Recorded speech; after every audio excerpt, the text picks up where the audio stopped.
Good evening and welcome to Mile High Podcast. As always, we're your hosts tonight. We'll be telling you tales of drugs, pop culture, and using the word fuck a lot. Now remember, marijuana can be dangerous. Don't hurt yourself or your loved ones. But subscribe. Ladies and gentlemen, pay attention to the scribble because Dave and Nancy are scribbling on their notepads because they're nerds preparing for what's about to happen. We're about to do our fifth show. And so welcome. This is the Mile High Podcast. With me is Dave. What up? That's the extent of what I got this morning. What up? It's been a long few days, so my energy's pretty low at this moment, so hopefully this weed's going to help me. Dave's been on an adventure, and Nancy, who has been promoted from a guest host to a permanent co-host. Hi, Nancy. Hello. Welcome to Friday the 13th.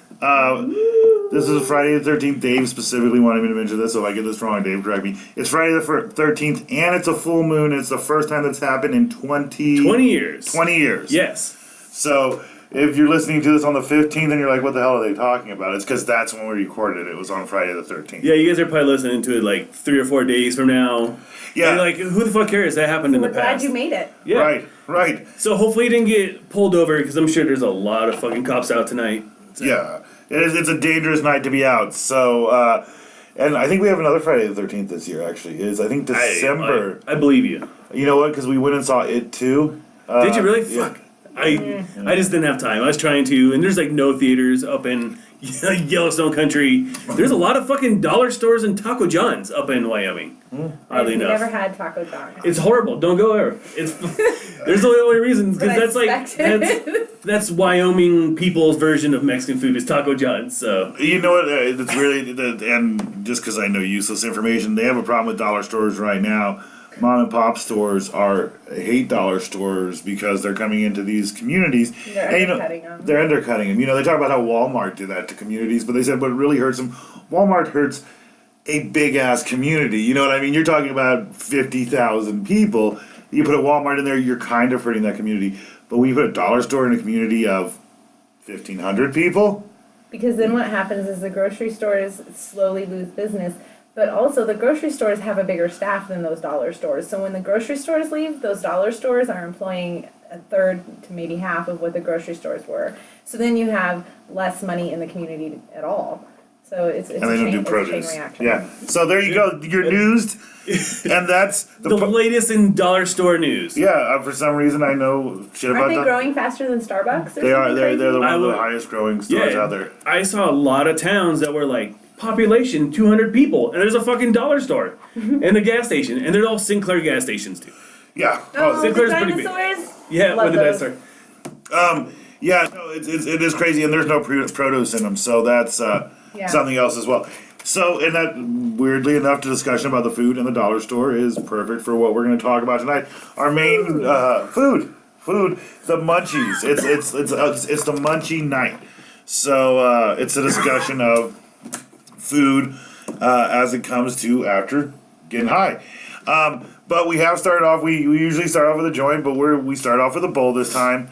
And I apologize to this dispensary if I don't say it right because A doggy. there you go. A gotti. A Gotti on Washington and 120th. It's a pretty decent dispensary, man. Rocky Road doesn't give me deals, man. But I walked into a Gotti and I signed up for their loyalty bonus, and I get 20% off all my purchases ever. Really? Right on. Was it free to join? Yeah, it's free to join. That's a great If you're out of state, you can come in here and you can sign up for it, and it's $50 for a year.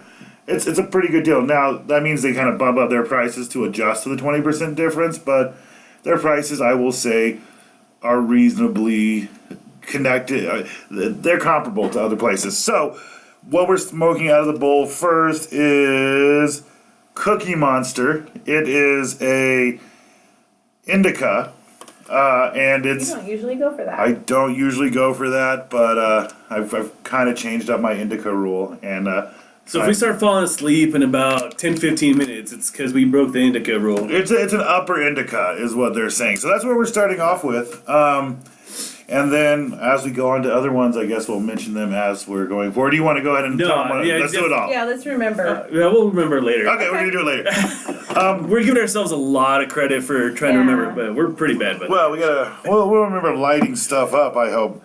Yeah. So let's do something different. We like to do a whole bunch of tangents, but let's just start off with our main subject, and then we'll see where that takes us. It is food. It is the idea of stoner food.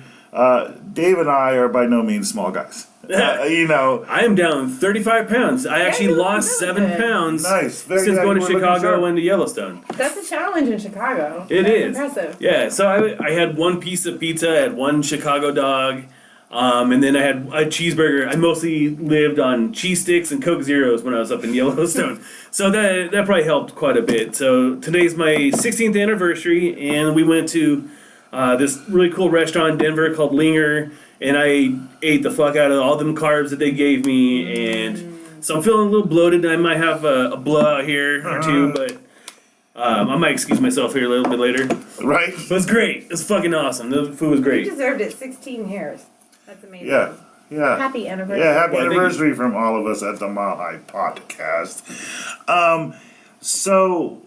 And even with that, Dave and I have always been appreciative of food, Yeah. And Nancy likes food. I have a strange relationship with food. Yeah, you have a kind of up-down relationship with it when it No, comes. I love food. I just know that I love it too much. So I allow myself little windows where I will gorge myself. I will eat more than both of you combined in a day. But then for like the next week, I'll live on like lettuce, cottage cheese, and protein shakes. And I don't mind that because it's worth the wait. It's called the manic diet. It is not the minute.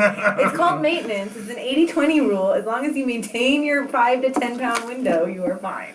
Well, and so we could probably talk restaurants and Denver and food a lot, but what we're specifically talking about is we're talking about munchy food. We are talking about that thing that you get really high and like you crave. Like when I drink, I crave greasy food. I'm drunk. I would like my food to be a little liquidy too, but just greasy. But high gives me a little different of a change. So I'm going to start off with Nancy. Nancy, you just name me. You're super high. You get your first level of food. What's the first thing that you get? That's just one item to our buffet. Chocolate. A more specific chocolate, or does it matter? Preferably in peanut butter cup form. Oh my god. Or, That's why we're good friends. yes. Because that's my favorite. Or ice cream, but not like milk chocolate. Like I want a dark chocolate. And I wish more companies would make ice cream that is chocolate mixed with fruit, because I've done that myself, where I put my own fruit in chocolate ice cream, and it's so much better than people give it credit for. It's just amazing. But yeah, chocolate. All And right. I'm talking like peanut butter cups from like chocolate shops. Right. I mean, Reese's is fine, especially if they want to, ever advertise on our show. Give us a lifetime supply Love of Reese's. Yeah. But every once in a while I treat myself to like a fancy peanut butter cup that's like the size of a sandwich. Yeah. See, I will differ from you. The Reese's peanut butter cup in all forms is my favorite candy. Like, what's your 5 favorite candies? And all of them are different versions of Reese's. That's fair. And then Snickers is number 6. It's a strong candidate. Yeah, it's a great fucking candy. But I actually don't eat a lot of sweet when I'm high. My wife is a baker, so we always have like cookies and brownies and all sorts of shit around. But I will go to quesadillas. That is my number one go-to. One, because it literally takes, a minute to cook. Okay, that's what I was going to ask. There are two different specific quesadillas. Are you the kind of guy who will take out the pan and No, I'm just You gotta make saying, it crispy. I know what you're doing, so you do the microwave. I do the microwave, Yeah. but it's more of a vehicle for salsa. I love really spicy food, and I get really good salsa. I'm like real picky about that. So really the quesadilla is just a salsa delivery vehicle to my mouth. Yummy. Yeah. And then I'll follow it up with popsicles. I fucking gorge on Really? popsicles. I love popsicles. Interesting. Because when you're high, you're thirsty, and then you're looking for sweet, so it's satisfying your sweet tooth, and it's making you hydrated. Well, Always thinking science. and I love the answers. I'm not a huge sweet person. No, you're not. Did you want one of these? No, I'm good. Okay. I'm good with Are edibles. we going I'm to do the gonna- shout I out wanna- that we are doing right now? Yeah, we're gonna do the shout outs, and then Dave can tell us why we're not good with edibles. So we are having baked turtle brownies, Made by Love's Oven. and they came from The Green Dragon. the Green Dragon. We're gonna give a specific shout out though to a Green Dragon on 6th Avenue in Chambers. Because they have my Mickey twin. Because they have Mel's Mickey twin. She works there. I saw her. It was good to see her. We were very excited. I'll have to go. I will drive all the way out to Aurora to see her again. But these were actually bought in the one in Thornton. But if you're in the 6th, if you're near 6th Avenue in Chambers in Aurora, go check out the Green Dragon. I think they have pretty reasonable prices. And they have this really cool shirt that says, I love weed and like two people. I really want it, but they never have it in my size. Yeah. So. But if you're a size large or extra large in women, they always have it. So we're eating, so that's what we're doing right now. Dave is not, tell us about why you say no to an edible. Alright, so, like, if it's a gummy, then that's one thing. Like, I've been good with gummies.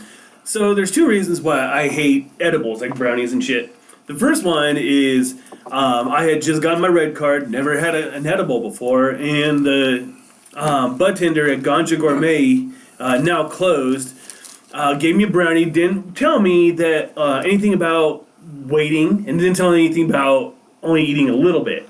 So then I proceeded to go and watch Inception, that mindfuck of a movie from Christopher Nolan. Yeah. Well, in the middle of it, the whole fucking world just like started fluxing in and out, like the world was breathing, and I about lost my mind.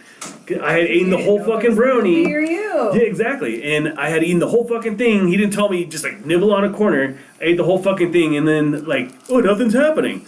And then like an hour into the movie, like the whole fucking world just changed, and it made me feel really strange. It was like, you know, the weed definitely turned. I usually have really good experiences on weed, but that was like, that shit turned on me. On weed. My worst fucking story is it was the San Francisco and the Baltimore Ravens playing in the Super Bowl, and my dad gave me a brownie, and I was like, yeah, I told him about my experience that I just told you guys about, and he gave me like a little nug of brownie, and fuck, dude, I got so high, I was like getting like super paranoid, and then all of a sudden I started like sweating and throwing up, and then my vision started collapsing in on me, and legitimately I had to call the fucking paramedics because this little nug of brownie just completely fucked me up. Now you're freaking me out, and I just made a brownie. So what ended up happening was I was on bronchitis medicine, and I ate the brownie, and the two hated each other and had a little war within my body.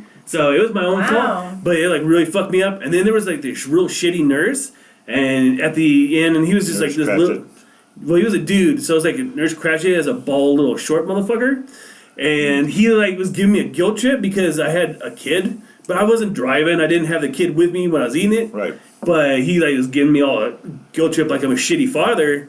And so enough to where I fucking called up the hospital livid, and I got the whole thing taken care of. Good. Yeah, motherfuckers. Yeah. That's So I'm not real good with weed. Because edibles. You know, you're a responsible partier. I don't know what to call that. Like they say, drink responsibly. You can't say smoke responsibly.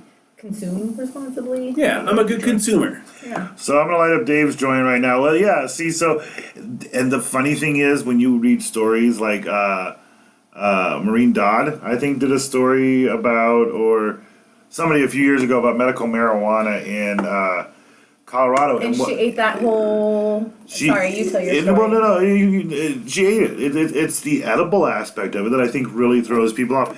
Here, I'm not gonna light your joint. You light your own joint.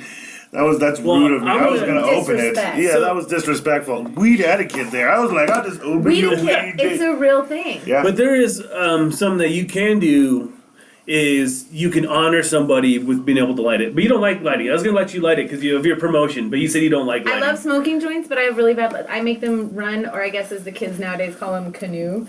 Every time I light it. Yeah, Yeah, I didn't know that either. I recently heard a teenager use it. So my mom, who's like old school weed smoker from like Woodstock days, she says it's because of how they roll it, like how tight it is, and so it's not your fault. It's the roller's fault. It's not your fault. The register guy, the cashier at a couple of the weed shops has told me to do what you're doing right now. We're not on TV, so you can't see, but he's like unrolling the end and loosening it and kind of shaking it around. Tapping it. But I don't understand the concept of what I'm looking. I don't know what the end result is supposed to be, I guess. So I just trust everyone else. Well, do you want to start this one to honor No. your promotion? No, All right. not on Friday the 13th. I've had a Okay. fairly lucky Friday the 13th, so we're going to keep it going. Yeah. So we went off a little tangent about the weed that we're. Oh, tell us about the weed that we're smoking, Dave. Yes. All right. You were right. We will notice. Yeah. Okay. Alright, so I got this shit called Lemon Skunk from Medicine Man. They're off of Havana and like Jewel in Aurora. And I've had good experiences with their older store, which is on Nome in Peoria. But I went in there and I told you, like, I think it was last week or the week before, that I've never really had any shitty bud tenders. But I was like trying to get this guy super jazzed about the show and asked him all sorts of questions, and the guy didn't want to deal with any of my shit. So I asked him for a good chatty sativa. So either we're gonna be real chatty here in a few minutes, or we're not We gonna. sabotage. Yeah, or he's gonna be a real fucking douche and just kind of will know that he didn't. I think Give us you a- just said that last week, didn't you? Oh, I think it was because we were talking about Rocky Road. Yeah. And I was saying about the bud tenders, like they've all been proven. This guy. They're always there because Yeah. they're open late. Yeah, Rocky Road. It's open late. If there's nowhere else, there's Rocky Road. Yeah, no, the guy that I at the place that I can't ever remember the name, Medea. I don't know what the name. I'm sorry. I like your dispensary, but you're weirdly named. Oh, it's right here. It's Igati. IGADI. Is it Igati, like Igati. iguana? Gotti. It's. I think it feels like. I mean. Think Bucati, like the car. It feels like. It has a C in it though. Well, no, I know, but it's similar. It feels like a Native American word for mountains because it has a picture of mountains behind it. You know, it feels like something that that was named after, that has a Native American name, but then they named it after a white guy from like 1843. You know, so. But Agati, I may look it up, but yeah, it's a good place. But So a similar story to that is marijuana is a made up word that was literally made because it sounded Mexican. There's a great book about that. It's called The Emperor Wears No Clothes. I can't remember the author, but it talks all about how Anslinger, the head of the FBI, back in, I want to say the 40s and 50s is when this started, maybe 30s actually, sorry. But he basically was out to vilify weed, and he was paid by the DuPont family to vilify it as a hemp product As a because hemp, yeah. it was being used for textiles, and it was a direct competitor. So it's a really great book, and they talk about that in there, how they made it sound more Mexican and scary. Yeah, in the 30s, they 30s. hated fucking Mexicans coming into the country. So Some things never some things never change. fucking change. right. Well, yeah. So the main subject that we were on, I'm going to deviate all the way back here because we don't always do it. The food and chocolate. Here, and I'm gonna judge both your guys' answers, and then I'm gonna give you mine. Okay, Chocolate. That's when you have the computer in front of you, you get to be the one to sit in judgment, I guess. Chocolate. I like chocolate. I'm not driven to it when I'm high. I'm randomly driven to it. I think when I'm happy. Like chocolate makes people happy, but like when you're like having a good like skipping down the road type shit. That's when I want chocolate. And as far as Reese's, the best Reese's are Reese's Pieces because E.T. probably. I don't know. I'm easily influenced.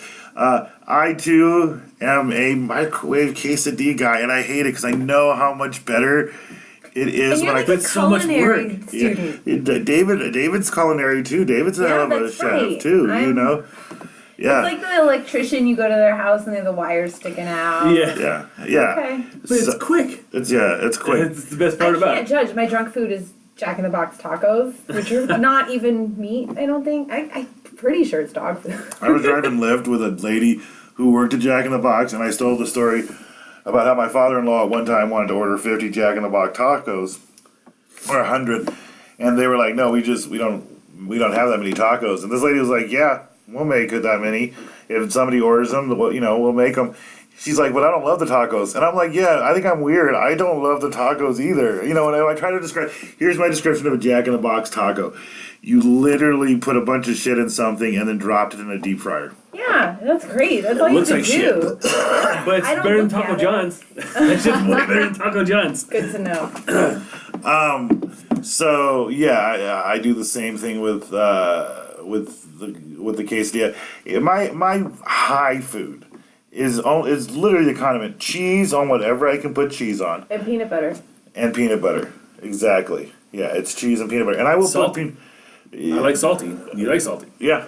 Well, I'll put peanut butter on I'll put peanut butter on pizza, like especially cold pizza. That's strange. Yeah. That's very strange. I eat peanut butter and pickles. I will You put chips in your peanut butter sandwiches, don't you? See, I did that when I was. The reason why I probably look like I do today is because I was making peanut butter and Lay's chips sandwiches when I was a kid. Yeah, that's how I do the same thing. Peanut butter and banana. Peanut butter exists a lot. Peanut butter and It's banana very is versatile. bomb. Especially if you whip the banana into the peanut butter and then use it like a spread. Yeah. So yeah, those are my two Doing all sorts of high shit. Thank God I have my notebook out. Right? Spread, banana, peanut butter. All right. And then do it almost like a grilled cheese. Yeah, like you're creating a. Like, Yeah. not in a microwave, though. It sounds so it's fucking to good. toast the bread. It's not to just melt the peanut butter. We should have done this podcast in your kitchen so we can make shit Oh, as that'd we're be talking. fun. Well, and if I go really extreme, listen. So, Nancy's right about the culinary thing, and so when I get stoned, and that's what we'll go to next. The thing that I'd like to make, I would love to make, and I've made a few times, is a grilled peanut butter, banana, and bacon sandwich. An Elvis classic. It's disgustingly wonderful.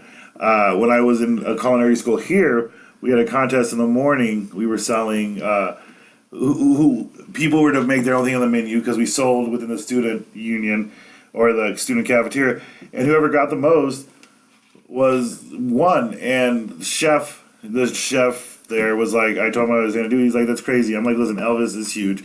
It's super intriguing, and I know how to make the shit out of this sandwich. And he was like, no, it'll never work. And sure enough, I sold the shit out of those sandwiches because peanut butter, banana, and bacon is fucking the perfect combination. If I'm gonna take more than 15 minutes to make a stoner food, and I really want to do it, that's one of the things I'm going to make. Yeah. You have also one time gotten stoned with me and it was a grilled cheese with green apple and bacon in it. That was really good. Yeah. And I like sweet mostly when I'm stoned. I mean, for the most part. But there are a couple of salty things. That stood out. If you're going to pull a recipe out of your recipe box, Dave, if you're super stoned and you're like, I'm not going to microwave this to tortilla and cheese, I am going to pull out the knife, pull out the board, what are you doing? What's the thing that you're going to do? So that's actually a two-part answer because there's two different ways. I don't really smoke a lot during the late afternoons or early evenings because that's usually family time. Mm-hmm. But in the occasion that I have to write early, so I'll smoke a little bit, then I'll write, and then it's like 5 o'clock, 6 o'clock, and it's time for me to make dinner. I go fucking all out. I'm like roasting shit, barbecuing shit. And it sounds simple, but I make the fuck out of a cheeseburger. Like I am doing all sorts of crazy fucking cheeseburgers and shit. And I'm bombing, but everything's like more spice, more flavor. Right. Whereas normally it would be like something weird. There's no way that you and I can just make simple dishes like mac and cheese. We have to fucking put shit in there. Yeah. And but when I'm high, it goes to like I'm fucking Grant Achatz or Gordon Ramsay when I'm fucking cooking high. Right, and you realize how great their pantries actually are. Like you look even on like Chopped or like any show where they run into a pantry. I'm like, I have a bunch of shit in my pantry, a bunch of shit that enhances the meal. But I do not have pantries like Ina Garten does that shit all the time. She's like, go to your pantry and get like the truffle oil, which is weird. And I do have garlic and all that stuff you always fucking have. truffle oils.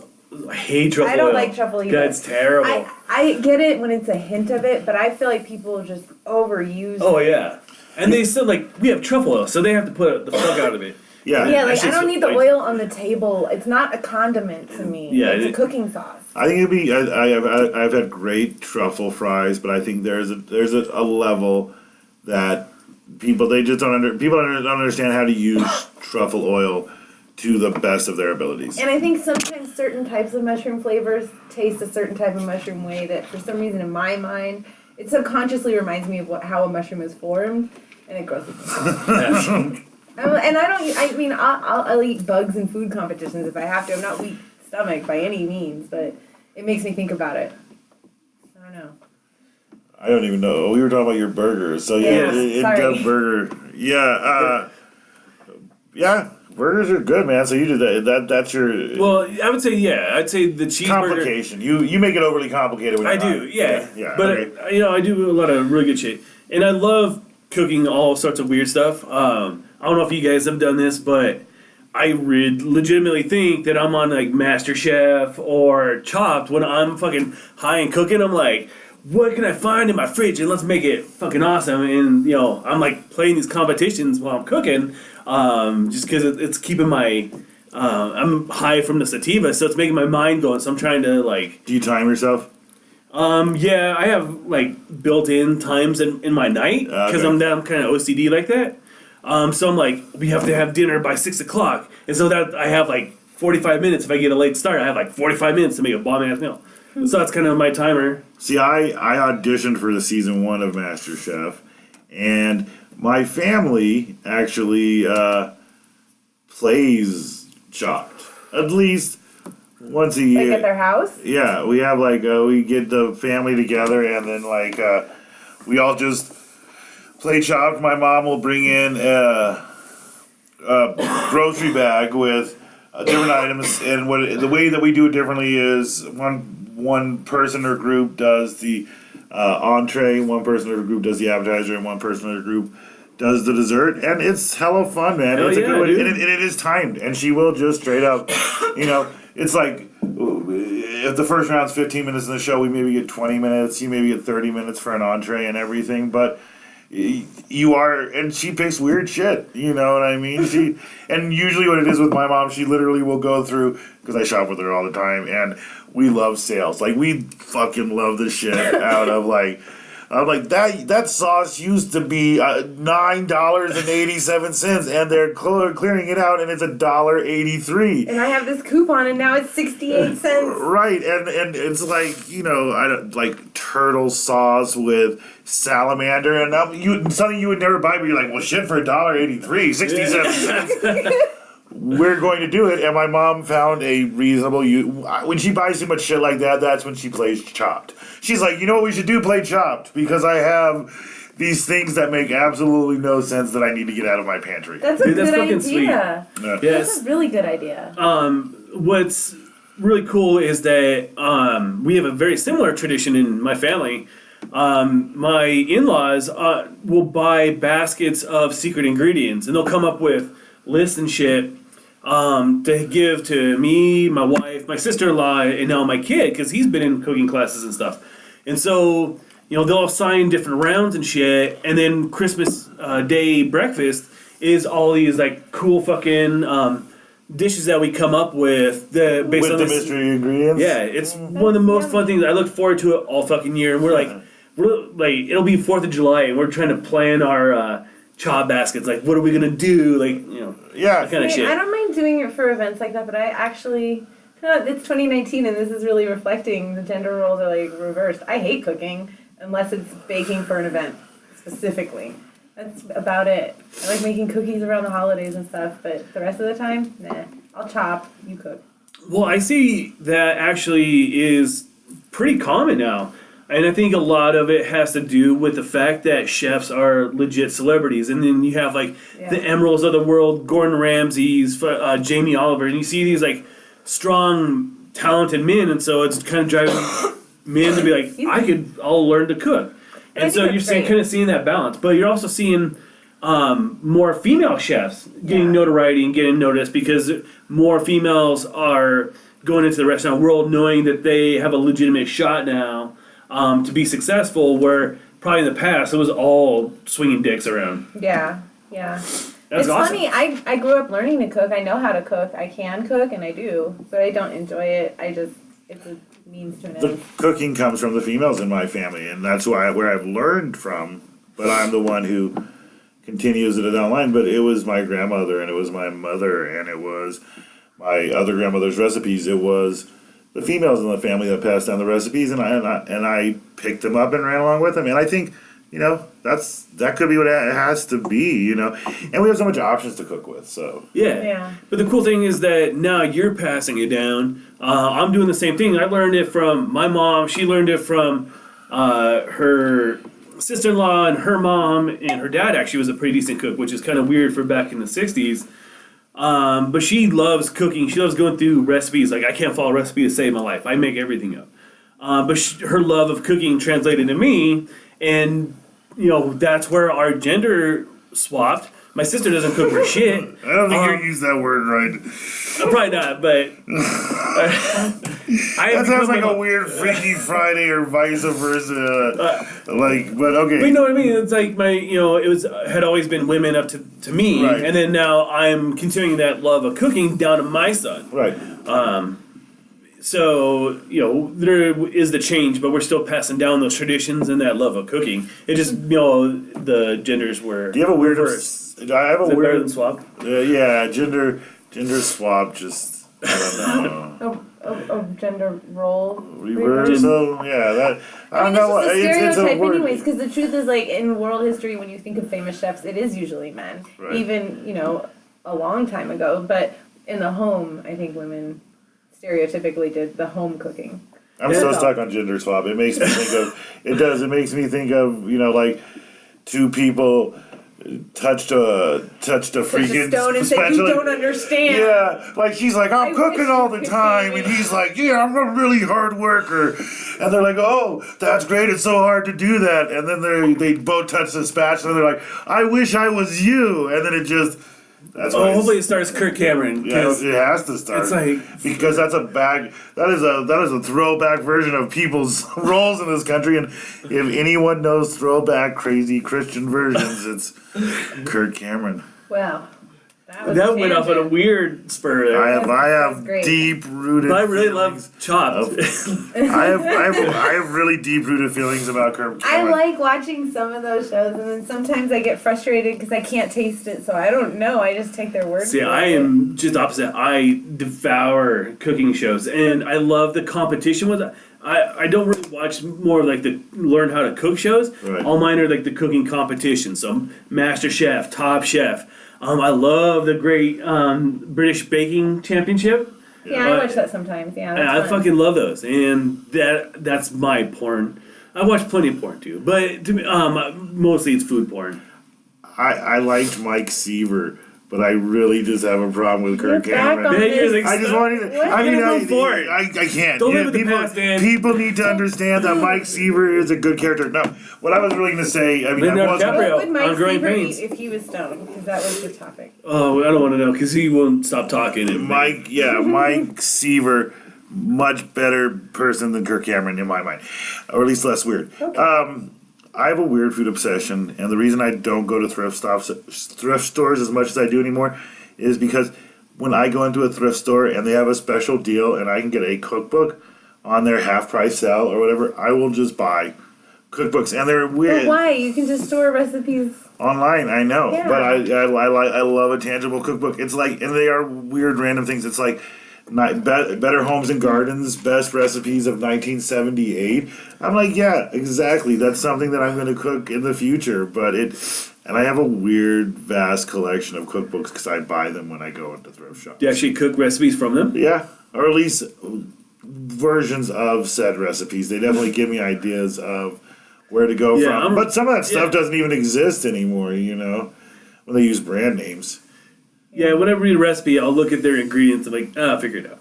Yeah. But I have a huge collection of cookbooks, and I just flip through them because the pictures are beautiful, and I like to look at the recipes and stuff. But I could not follow a recipe to save my ADHD is so bad, I cannot follow along. So I'll fuck something up where if I just go and freestyle it, it comes out pretty good. Here's a weird thought. I think cookbooks, because I do the same thing to a certain degree, I think thank God that fiction books did not decide to do the same thing cookbooks did. Could you imagine if you were reading fiction books and every other page had a picture representing what was on that following page? It's the kids' book. I know, but it didn't move on to that. Like cookbooks do that same thing. Like, I have read The Art of French Cooking because it doesn't have any fucking pictures. It's just recipe after recipe, and I've read it like I read a book because I gotta read the next recipe. But all these other ones you flip through, that's a really good picture, and then you look and you're like, well, that's lettuce, and that's, you don't even read the recipe. But that's why I enjoy the cookbooks. That's why I don't read them for the recipes. I read them just to like look at the pictures. I'm so visual. Yeah, but that's just it. I think we are. But imagine if they made fiction books like that, where it was always that's how we would read. You know, the Da Vinci Code would just be like, oh, there's a dead guy, and you flip to the next page, and you're like, the Mona Lisa, what's going on here? And then, you know, every once in a while you'd look at the words on the page, you're like, oh, his name is this. You know, I'm just saying, yeah, if fiction books were like that, we would. Yeah, we never read. We would absolutely not read. So food is fun, and we'll stay relatively in the realm of food. If you have something to say about food, keep talking about food. If you have opinions on Kirk Cameron, please go ahead and put those out there as well. I like Candace Cameron. But we're gonna move on to something else we wanted to do, and it's like prepping these are kind of tricky because naturally we just start telling stories about how it was before weed was legal. You know, if it was just us hanging out, it would be that way. But now it's like a setup to it. So next we're going to talk about how weed's legal and how we were smoking before we did. Good stories. Just stories that like fucking remind people what it was like when you were sneaking behind places and you're going to shady places to get weed. So I'm going to tell a story. I'm going to take one first. And what's funny is like we think that we have themes, but literally the show is just telling weed stories. Yeah. About from when we were growing up and shit. And we can have a whole podcast that is just called Weed Stories from Before It Was Legal. Clearly we can talk about whatever we... Dave and I literally... Like sometimes it's Tuesday when we plan it, but Dave reached out to me yesterday. He was like, hey, what we're going to talk about? And he gave me like two things. He was like, video games and food. And I was like, I like food. And how about weed stories? He's like, great. Those are what our planning meetings are. So, you know, and then I'm sure... you call and tell me like on the way home from work on the day of recording what the topic is. I'm like, oh, okay. And you kill it every time. That's why you got your promotion. Oh, thank you. I'm honored. I'm telling you, this is like one off the list. It must be a very long list if this was on it. Well, I am thorough, so. Man, your LinkedIn is going to be really impressive to people now. Yeah, this is not connected to my LinkedIn. No, but you're Nancy Wilson. Nancy Wilson needs a LinkedIn. Yeah. That is your name, right? I can't. Yeah. Just don't call her sister. She hates when they call her Ann. It's very annoying. It's not any relation. Yeah, like Bags and Buster Bunny. But so one of my favorite stories, and I probably told this on the first show that no one ever heard, and so Dave, everyone in here will hear it again. But so this story is just for the audience because they've never heard this one before.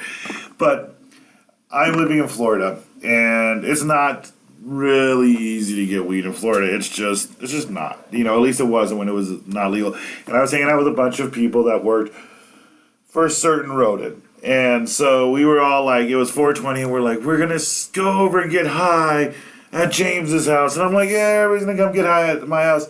And this guy, Sean, was like, listen, I can get, I want to say it's blueberry pancake. I think he said, it's blueberry pancake, and it's going to be sweet. We're going to get so blazed. It's the kindest spot out there. And I was like, great, how much do you need? And he's like, $40 or $50. I don't know. He needed what sounded like a reasonable amount for fucking Kind Bud in 2001 in Florida.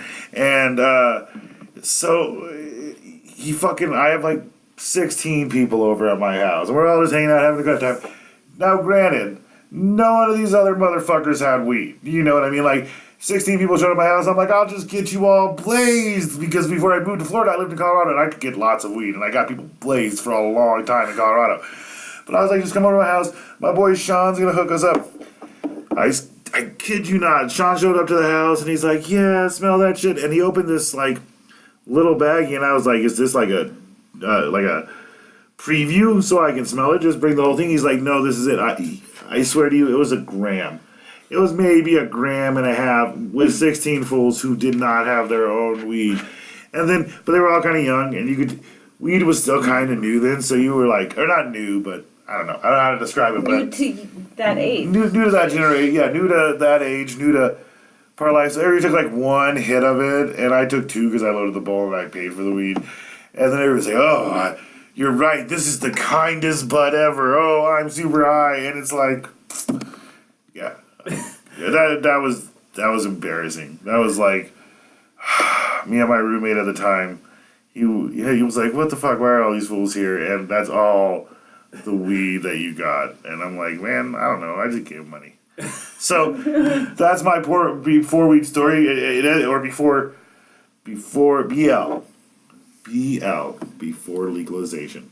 So, who would like to tell me their BL story next? Oh, my before legalization stories, like, I don't have anything that compares to that. All of mine. That wasn't that great of a story, Dave. So that's depressing.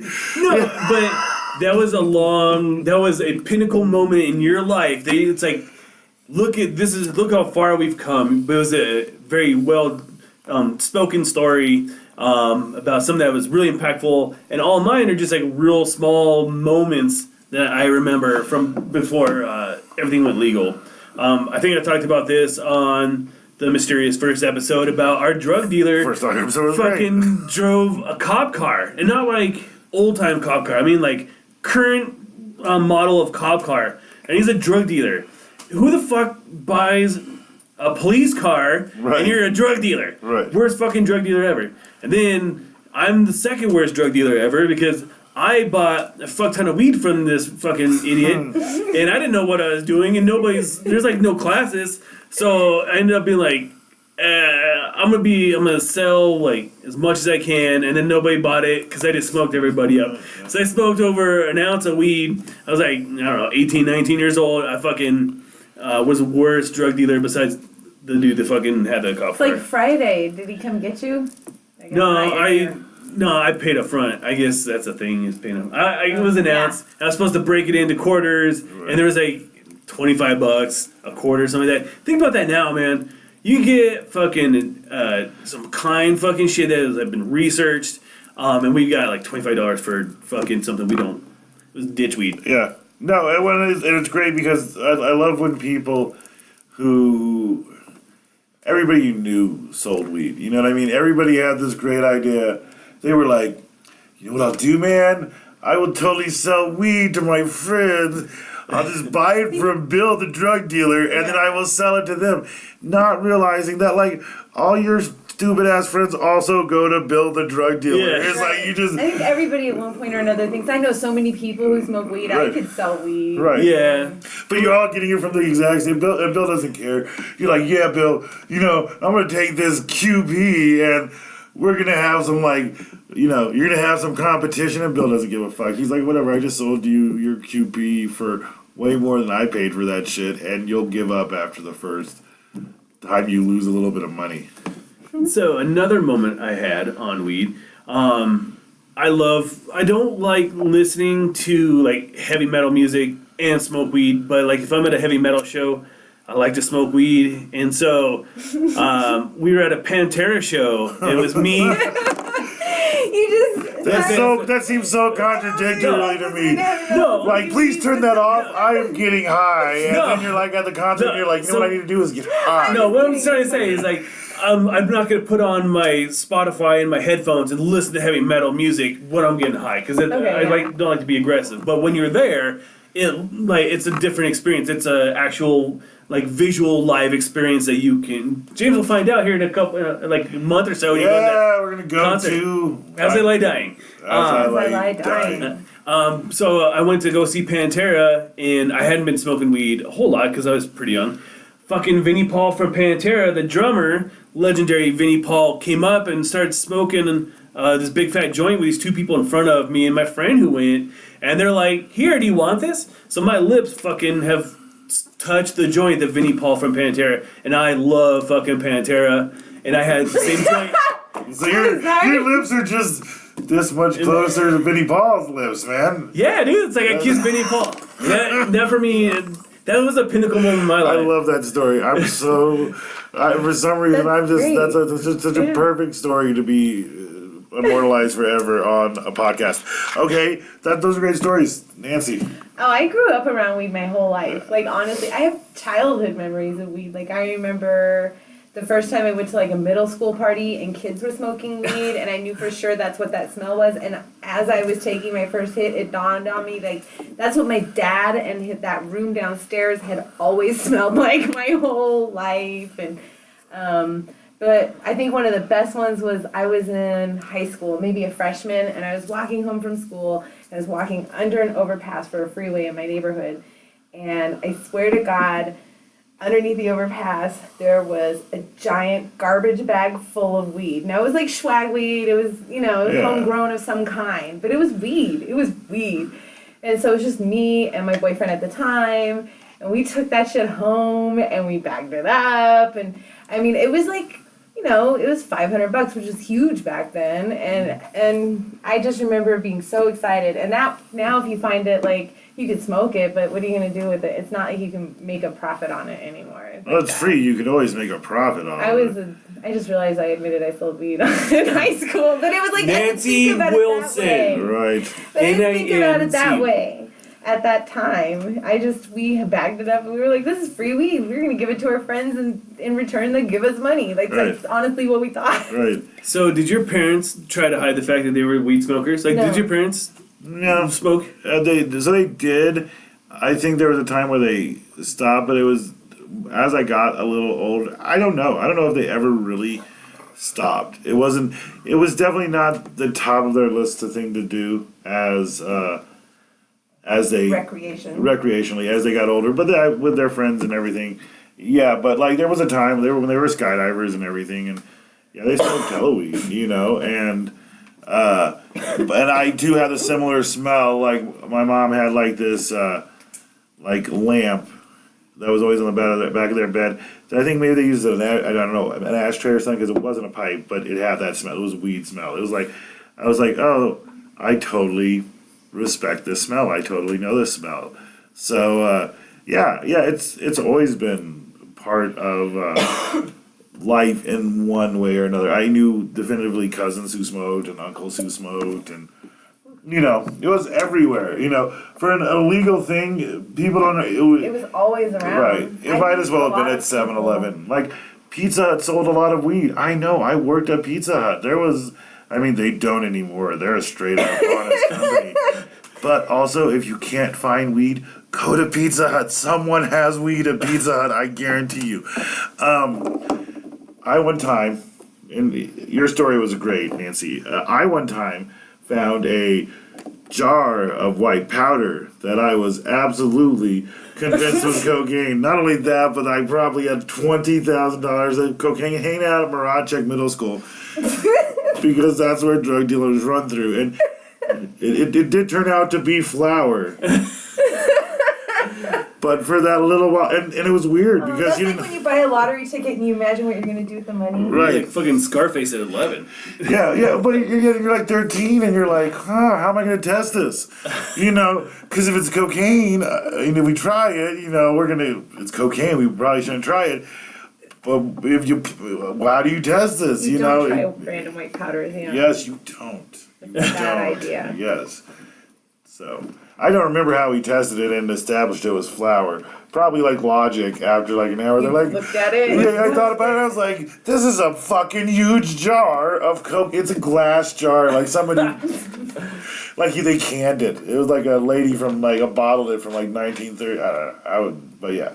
In relation to your story where you found a lot of real weed, I found a giant thing of flour that I believed was cocaine for a while. So I wasn't even high then. That is not even a pre-legalization story. That's just me being a dude story. So what other pre-legalization? Anybody have another great one that jumps out of their head? Well, when you are a fucking weed smoker, you are MacGyver. And so I had a bunch of how I would fucking core shit out or make pipes out of soda cans and shit. Yeah, I've done that. I mean, real fucking creative. Like, we had nothing like we had now. Like, you'd go to Angelo's and buy a make your own pipe kit, or you had to fucking improvise by getting some zigzags or fucking making cans your pipe and shit. Like, we were fucking creative, man. If we want to get high, there's nothing standing in our way. We're gonna get fucking high. I hated the can pipe. Me too. Because of course, everybody hates the can pipe. Yeah. I mean, but I definitely did it. But I had a corn cob pipe at different times. I had like it was, it was played as an ivory pipe, but it was like fake ivory. It was just like, I don't know, plastic, really hard plastic, a lot of glass pipes. I had a vast collection of bongs. Dude, man. you were the first person that I smoked a steamroller with. That big thing that you dunk in the water. Oh no, that's a gravity bong. Gravity, is that the gravity bong? Yes. See, I'm still ignorant at getting high. With the Liberty Bowl. No, what was the thing that it was on like a tub of water? Yeah, a tub of water. Yeah, and you put press it down. through, Yeah, fuck but you on up. the top I'm serious. Oh, I had the Liberty. Yeah, yeah, the Liberty Bowl. And the Liberty Bowl is a fucking huge bowl, fucking bowl that like you would break up like an eighth would go in that bowl. Oh, at least an eighth would go in that bowl. And That's the crazy. problem, the problem with a gravity bong is if you put the 2 liter or whatever bottle you choose to use in there, and then you pull it up too slowly, Yeah. that it gets in the water. well, no, it gets milky. Like the quicker you pull it up, it's thinned out. But a real big asshole friend will pull it up till it's milky. Like it looks like pollution. Like you know what I mean? They're like, and it feels like solution in your lungs. The only time I have ever thrown up, ever smoking weed, was taking too hard of a rip off of a gravity bong in the back of Pizza Hut, and it was just so deep and it was so hard, and I literally threw up. That's the only time that ever happened. So So we had one of our friends had a 4-foot tall bong that we dubbed Big Papa Puff, and your old roommate was actually the owner of Big Papa Puff, and we put the Liberty Bell on there, or Liberty bowl, and talk about throw it up, man. I fucking hit that bong so hard that I could feel it burning in my whole torso, and I couldn't let it. I coughing so bad that I threw up, and it was not a proud moment of mine, for sure. I had a green bong that I got from my friend Kathy Davis, whose name was Darth Vapor, I think, or Vader. I don't remember what it's called now. I used to have a hookah. I bought a hookah when I was fucking 18 years old from the Beeper. There was a Beeper shop. Oh my God, where Rocky fucking Road is. Where Rocky fucking Road is in. It all comes around. It all full comes circle. Yeah, and I fucking bought a hookah there that had an alien head that was called Molder, and fucking I had that shit since I was 18. I brought it up to Dolan's garage. It traveled with me to Florida. I had it in my family forever. I might still have it somewhere. You always name your pieces. Yeah. I still do. Do you still? On occasion. This pipe here used to have a nose and it looked like Squidward. No, I named it didn't. Squidward was and an no one octopus. else in the family. It was an octopus, and that's because your wife didn't want to name it Squidward. Yeah. And you just named it that anyways, even though she bought it. Yeah, this is a true statement.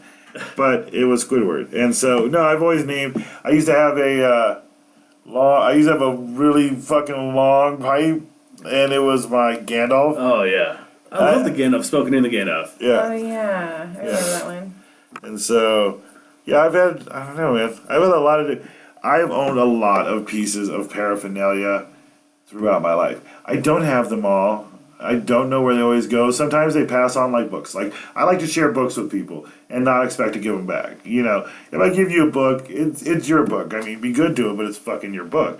And I feel like that. I've done that with pieces. Like, I have pieces spread around the world that I've given to people. So That's how you spread your love. that is. Through your pieces. Yeah. I'm like, who cares? I'll just buy another piece. It's $14 every 7 months. Who cares? If you really go out, it's $50. I stopped buying bongs a long time ago. Yeah, I've broken way too many of them. I am such a klutz. When I'm high, I'm fucking all thumbs. I accidentally throw them away when I'm cleaning. A couple times. Yeah. And weed. Before it was legal. Yeah, that's always the worst. I've had that happen. I've had that happen to me where you're like, fuck, I can't run down to the store and get weed. No, it's like you're on a road trip. Right. I'm like, well, where am I going to go in Barstow, California? I don't know. Oh, that reminds me of the best story that I didn't think of before then.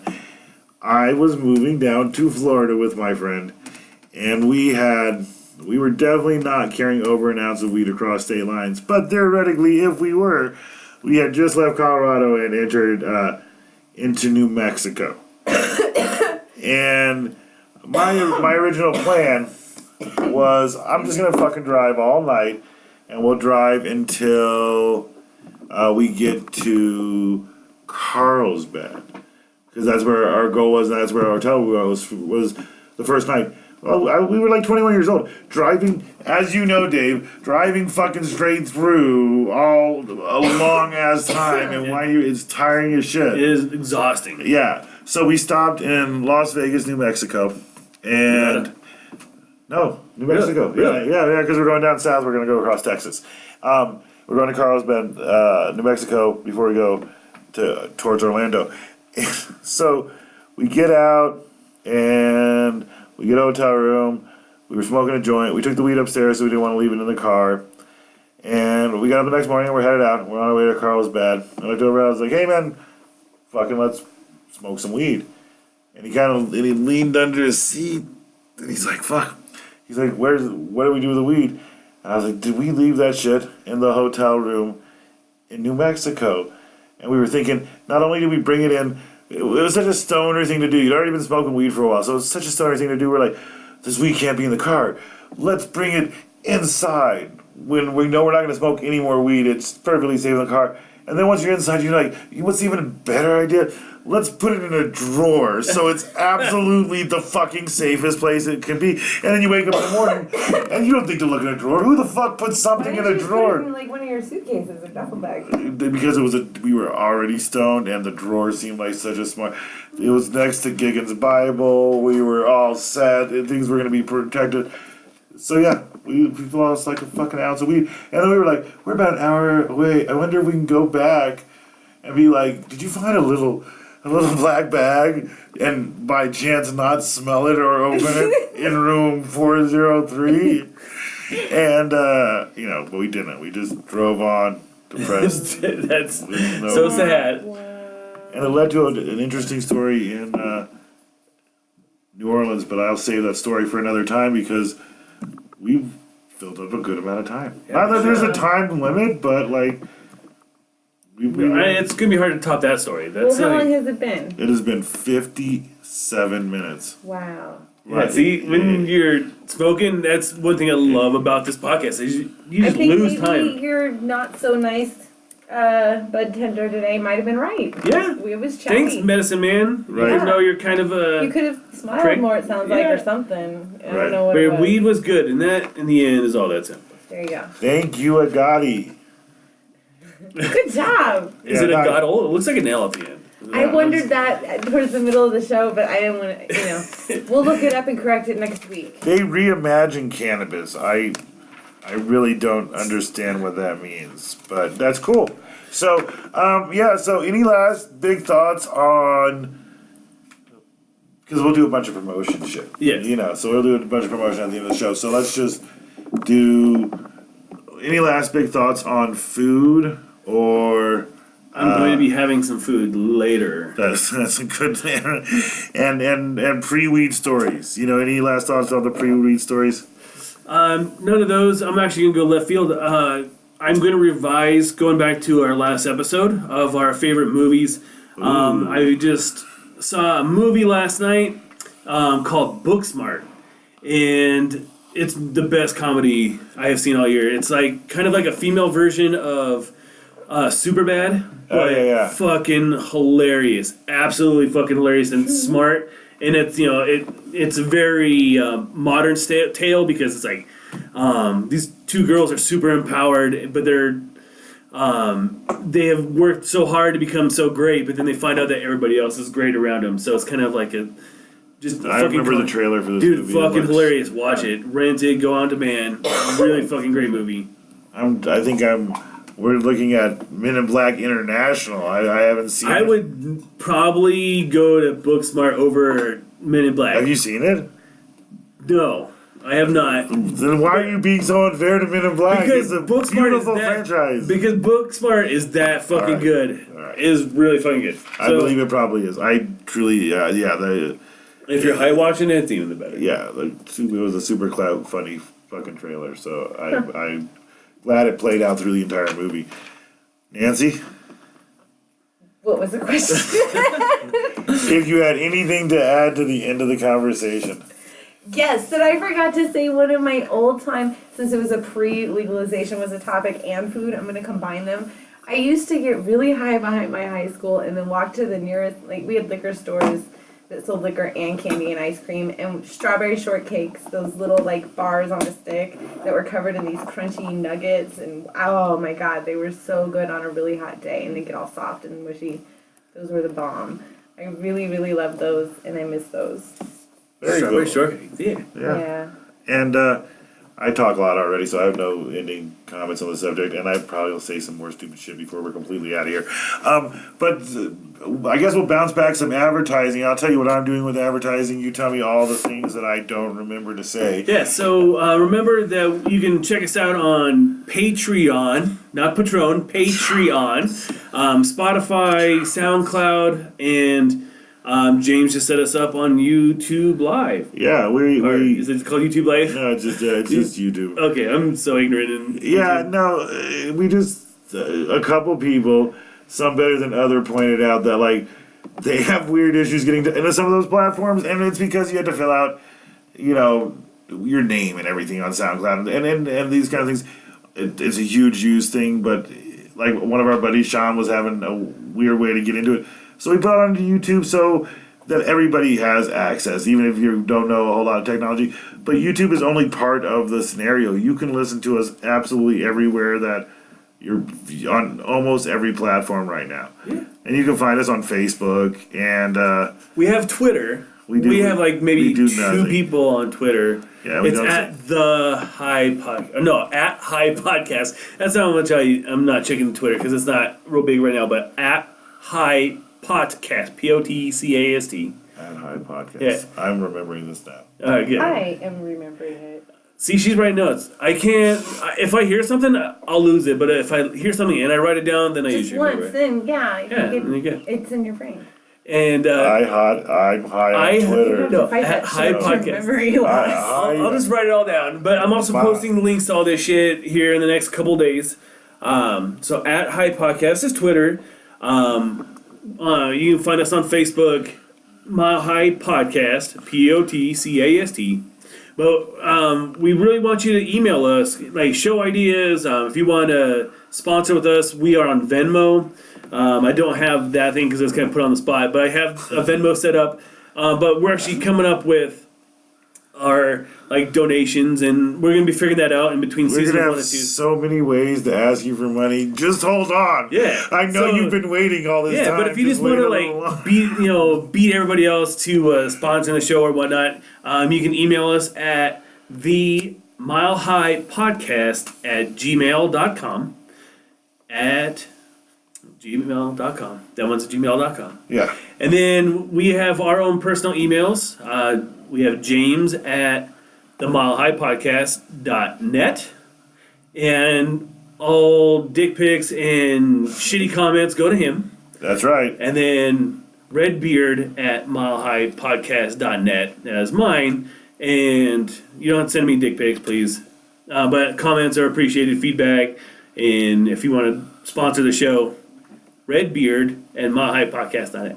We've been pretty shitty. Like, we've forgot to do this like the last few weeks, so we're kind of going a little overboard today. But but now we have everything set. We have all our social media set up. We're fucking growing leaps and bounds. We're creating some buzz around Denver a little bit, just because we're pretty chatty fuckers when it comes to buying our weed. So we're like, hey, listen to our show. We'll mention you. So people are starting to build a little bit here. And we're going to a lot of different dispensaries. My goal is to go to ones that I've never been to, and I have. I actually went to one that I've never been to, but not for the show. Yeah, no, but I went to a different new one this week as well. I was like, oh, I'm going to check out this dispensary, and it was a completely different new one. But yeah, so that's how you get in contact with us. That's how you find us.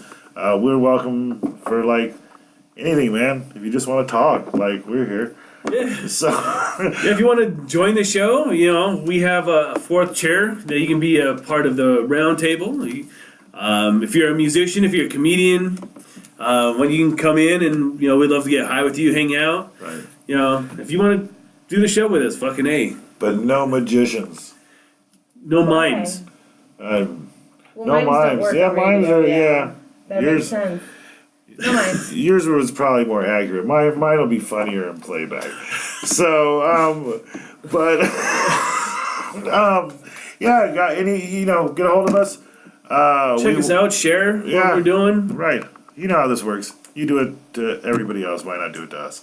So, we will be off next week, which, if you're listening to this in 6 months from now, doesn't fucking matter to you because you don't notice that it won't be around next week. But I'll be in Vegas. I'll try to put a couple things up on the YouTube channel from Vegas. I'll try a couple things. We'll see.